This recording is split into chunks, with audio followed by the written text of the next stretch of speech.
नमस्कार मित्रों, आज चिंतन में सनातन धर्म और सनातन नियम।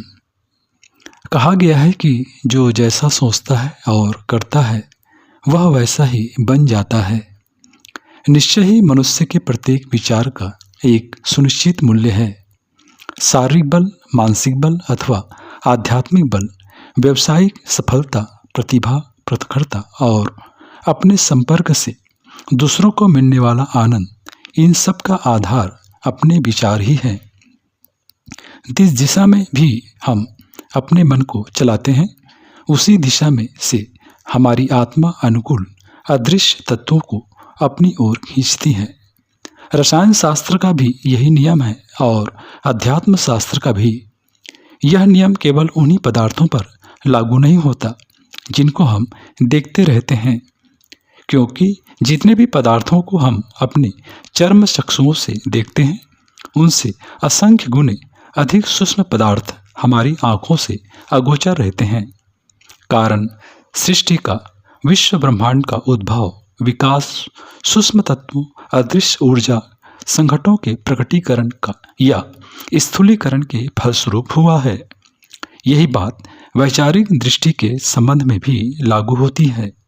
हमारे मन में अंतराल में जितनी भी विचार तरंगे उमड़ती उमगती हैं उनसे कहीं अनंत गुनी विचार तरंगे इस विश्व ब्रह्मांड में बहुआयामी परतों, ऊर्जा पुंजों के रूप में विद्यमान हैं।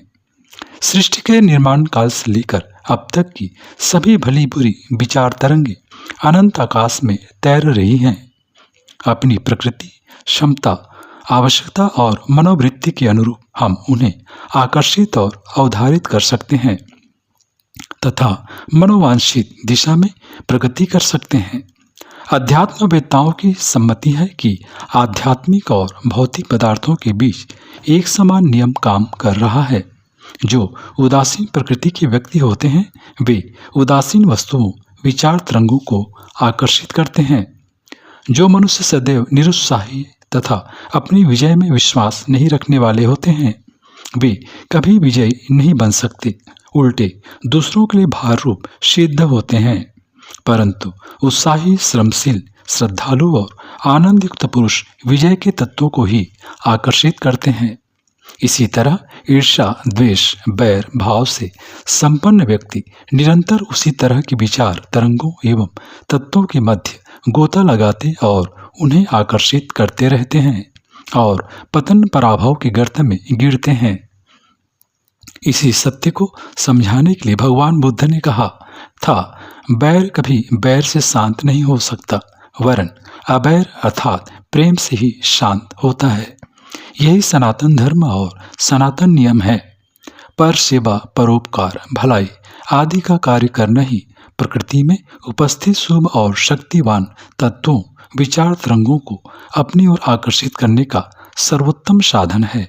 खराब, बुरे काम करने से, बुरे विचार व भाव मन में रखने से बुरे तत्व अपनी ओर आकर्षित होने लगते हैं।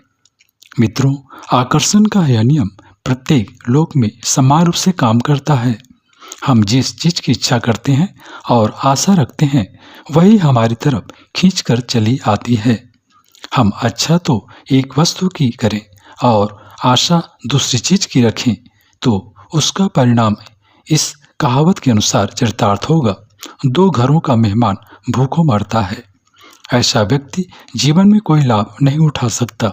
इसलिए सफलता और सिद्धि का मार्ग यही है कि जिसकी इच्छा की जाए उसी की आशा भी रखी जाए। इसी रीति से अभिष्ट की प्राप्ति हो सकती है।